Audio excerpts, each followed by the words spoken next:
chores mais, não chores mais. Jesus vem te consolar. O Senhor Jesus Cristo desceu ao inferno para pegar a chave da mão do diabo pisando na sua cabeça? Uma pergunta: será que ele foi mesmo ao inferno? Nós sabemos o que está escrito. Jesus disse para aquele malfeitor: hoje mesmo estarás comigo. Para que Jesus no inferno pegar a chave da mão do diabo?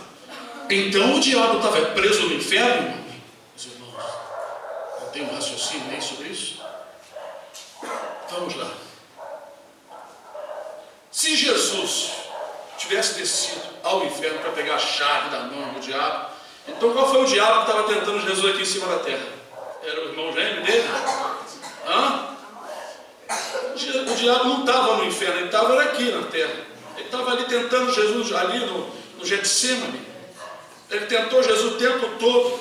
Então, isso aí, agora a surpresa para quem um dia sustentou essa doutrina, a surpresa para vocês, que nem eu sabia, essa doutrina veio da Igreja Católica.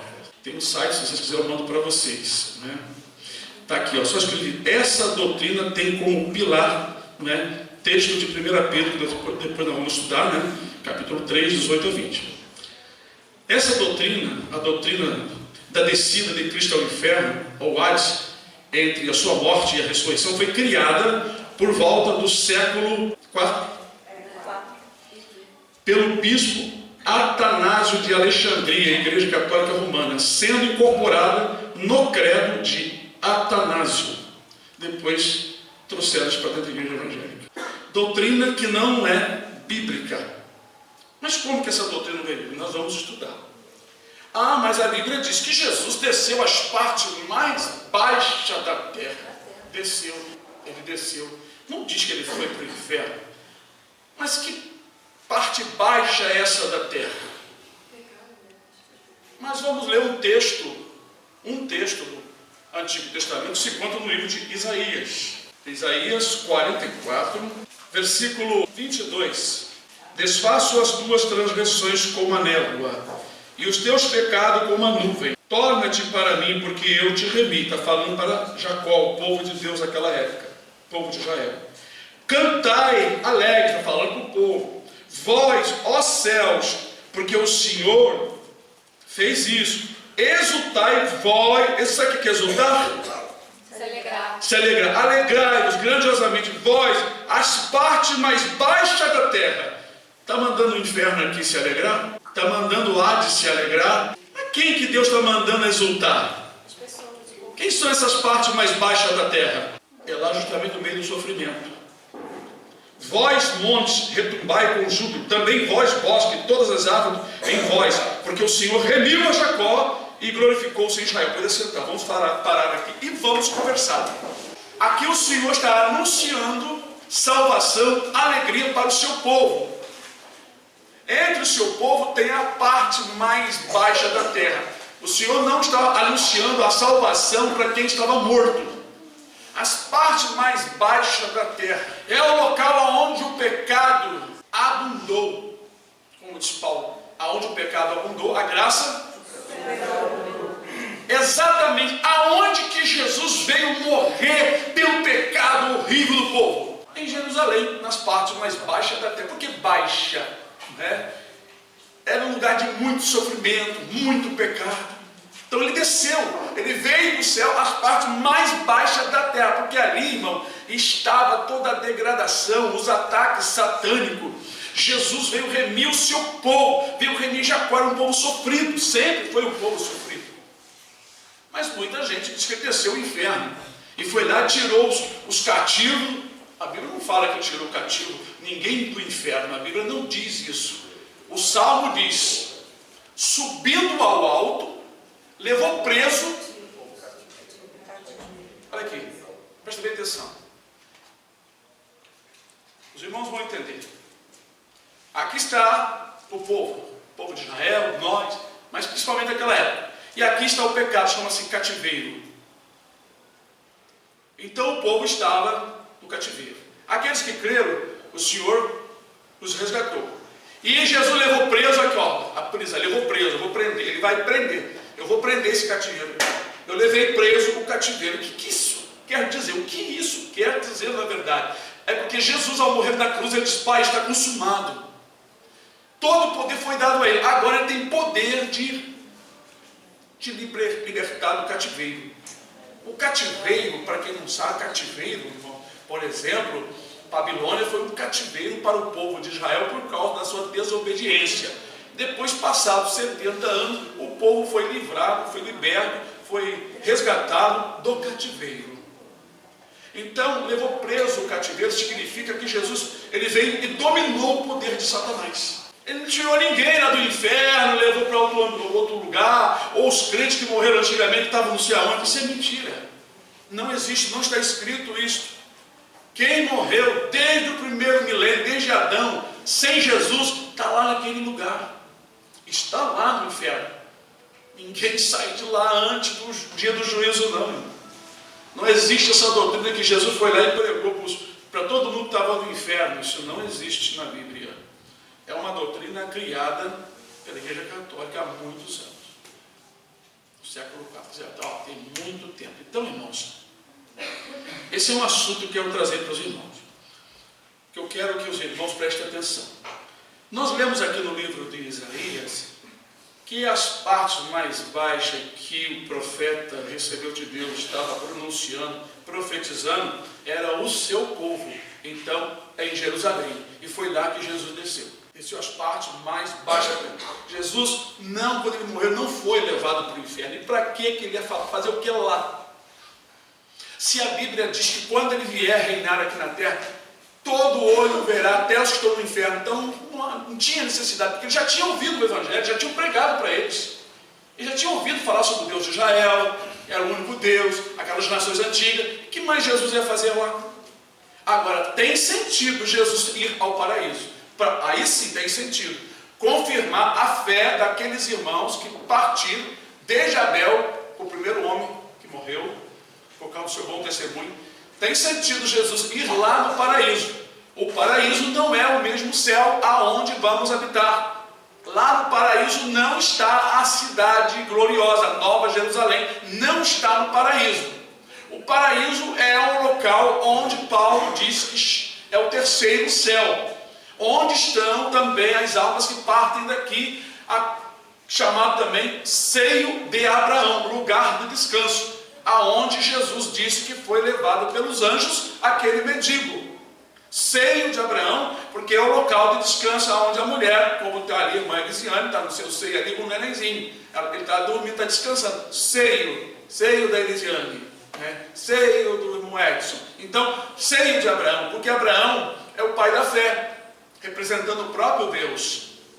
Seio de Abraão, então, é um local, né? Abaixo, por exemplo, vamos fazer de conta que daqui para o céu aqui é o pé, né? O seio de Abraão é o peito de Deus, e lá onde está Deus é a cabeça. Faz de conta, não vamos fazer de conta, que é um gigante ser glorioso. Então, os remidos, quando partem aqui, estão no seio de Abraão. E sobre pisar a cabeça da serpente no inferno, isso não existe.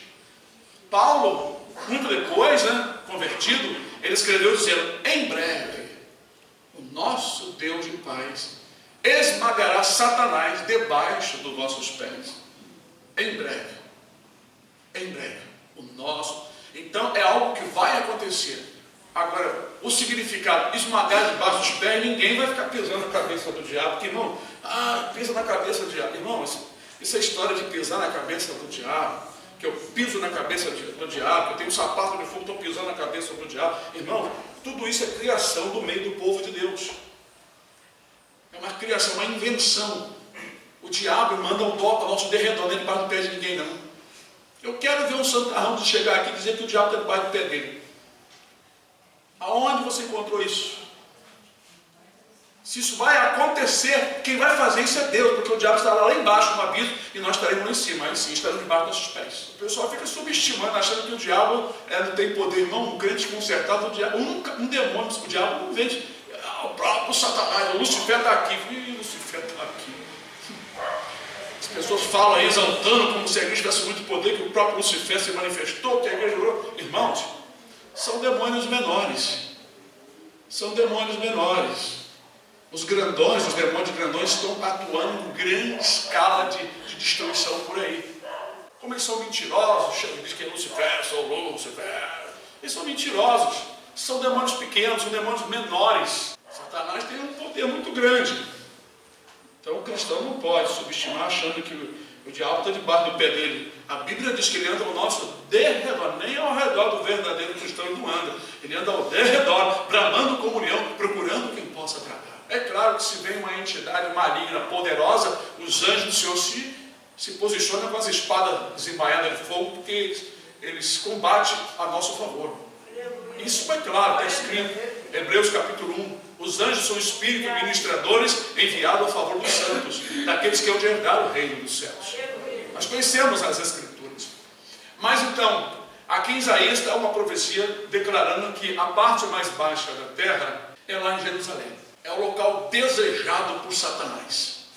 Tanto é que em 2 Tessalonicenses diz que ele vai entrar no templo de Deus, vai se sentar querendo parecer Deus, querendo ser adorado, lá em Jerusalém. E o Senhor falou para João no Apocalipse, aonde está o trono de Satanás. Por isso que é a parte mais baixa da terra. Não sei porque Satanás cobiça todas as posições que Deus colocou. Mas lá no Apocalipse está escrito que é onde está o trono de Satanás, em Jerusalém. Foi nesse local, a parte mais baixa da terra. Né? A palavra baixa da terra não é de baixo da terra. Parte mais baixa. Essa palavra se cumpriu no livro de Mateus 4. Pode falar, irmão. Mateus 4.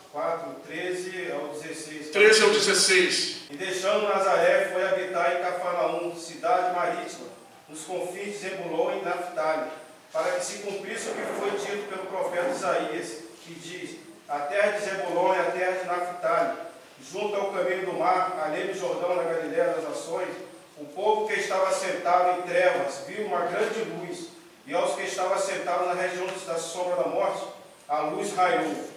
Isso está escrito também no livro de Isaías. Isaías capítulo, acho que é 9.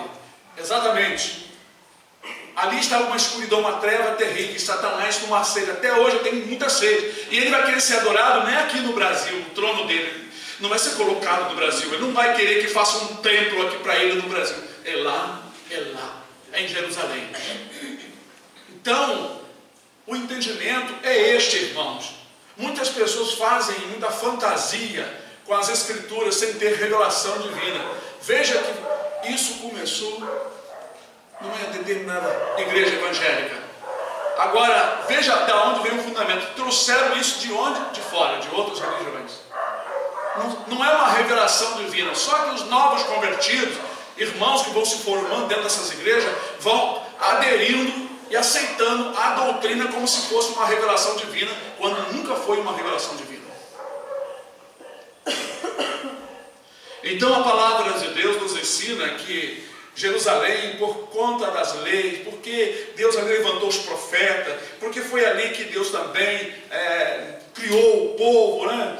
Ali no ensinamento. Então Satanás sempre teve grande ira para atacar o povo de Deus ali. E na grande tribulação é ali que ele vai fazer o trono dele, né, se glorificar. Mas, além desta escritura, glória a Deus, bendito seja o nome do Senhor. Nós vamos ler também no livro de 1 Pedro, a respeito dessa doutrina que fala que Jesus foi aos espíritos em prisão. Como que Jesus foi lá tomar a chave da mão do inimigo se o diabo estava aqui na terra? Parece realmente uma brincadeira. Como é que pode ser isso? As pessoas criaram a ideia de que Jesus morreu, então o diabo foi correr lá para o inferno. Eu vou lá porque ele vai lá pegar minha chave, eu vou lá guardar minha chave, então eu vou lá segurar. Isso não existe, irmão. Enquanto Jesus passou os 3 dias lá, os diabos estavam aqui atacando aqui, disseminando a mentira, estava trabalhando. Jesus não foi ao inferno, ele foi justamente ao paraíso, né, de encontro àqueles irmãos. Eu não sei se vocês leram ali no Apocalipse, quando abre um daqueles selos e João viu debaixo do altar uma força de expressão. debaixo do altar, não significa que isso aqui é o altar, e aqui debaixo do altar, aqui estava 2 almas aqui dos pés de Deus, que não, é uma força de expressão. Debaixo do altar é justamente um nível inferior. Não quer dizer debaixo lá de Deus, debaixo do trono de Deus, debaixo do, não é? Porque Deus, irmão, está extremamente elevado. E os que estão no paraíso estão mais abaixo do Senhor. É um terceiro céu, segundo o apóstolo Paulo, porque ele foi levado lá. Foi a primeira pessoa que a gente tem aqui que vai, sai do corpo e volta. Hoje as igrejas, todo mundo diz que foi arrebatado. Então a gente fica assim, né? Alguma coisa é de Deus, outra não são, quando bate com as escrituras, e a gente fica, né, aguardando o Senhor. Mas ele falou então que ali é o paraíso, o terceiro céu. Ele fala paraíso, lá em Coríntios ele fala, não é, conheço o homem, não sei se fora do corpo ou do corpo, foi arrebatado até o terceiro céu. Aí ele continua falando, aí ele fala também ao paraíso. Então ele fala ao terceiro céu e fala ao paraíso. Então é o mesmo lugar, terceiro céu e paraíso. E então, no livro do Apocalipse, está registrado ali, quando um dos seus é aberto, João vê as almas debaixo do altar clamando. Também os católicos pegam esse versículo, essa passagem, como doutrina de que os mortos estão rogando por nós. Mas eu quero dizer que aquelas almas ali, elas não participam nada daqui do que está acontecendo na terra, como está escrito no livro de Eclesiastes. Os que morrem não têm parte alguma do que se faz na terra debaixo do sol. Suas expectações, suas esperanças pereceram. Eles estavam clamando a Deus, porque eles ainda não sabiam que todo o trabalho deles, todo o sacrifício que eles fizeram, toda a obediência deles, teve um pagamento, teve a confirmação. Então, quando Jesus morre, o que Deus nos revelou, eu passo para os irmãos, ele foi justamente para confirmar a estas pessoas, a estes irmãos, no paraíso, a obra que eles realizaram. Porque eles esperavam, não é, uma redenção, a salvação, a ressurreição. E João vê que foi dado a eles compridas vestes brancas, e foi dito para eles que repousassem um pouco de tempo, até que completasse o número de irmãos que haviam sido mortos como eles. Quer dizer, morreram pelo Evangelho, pela causa de Cristo. Foi dado as vestes, que foi dado no mesmo livro do Apocalipse, diz que o linho fino e resplandecente são a justiça do santo. As vestes brancas que foram levadas lá foi justamente a confirmação da justiça praticada por eles, por Jesus. Foi o próprio Jesus que foi lá. Porque o próprio Jesus disse, hoje mesmo estarás comigo no paraíso. Aí você junta lá, foi dado a eles cumprido a vestes brancas, foi confirmado para eles a justiça. E quem foi lá? Bom, a única pessoa que foi lá antes, que pôde fazer isso, dá a eles, porque é Jesus é que dá, foi Jesus. Paulo não podia dar. Paulo foi lá para receber, foi lá para ouvir coisas inefáveis. Não sei quem Deus usou lá para falar com o apóstolo Paulo coisas maravilhosas. Quem sabe foi Abraão, quem sabe quem foi um profeta aqui no passado, lá no paraíso. Mas quem foi no paraíso verdadeiramente levar as vestes brancas foi Jesus, porque o próprio Jesus disse isso para o malfeitor: hoje mesmo estarás comigo no paraíso. É como se ele chegasse e falasse para eles: olha, tudo que vocês obedeceram, que vocês creram, eu morri por vocês. A fé de vocês foi confirmada. Então, é como se Jesus fosse conversar com eles, explicar tudo, algumas coisas que de repente, durante esses 3 dias ali, Jesus ali anunciou para eles. Agora, o que Jesus ia fazer no inferno? Está todo mundo perdido lá. Quem está lá no inferno teve oportunidade, porque a Escritura diz que aqueles que não usaram de misericórdia também não será usado de misericórdia no dia do juízo. E lá no livro de Romanos, diz que eles não terão desculpas, não serão inexcusáveis, porque as coisas de Deus que você pode conhecer, a sua divindade, o seu poder,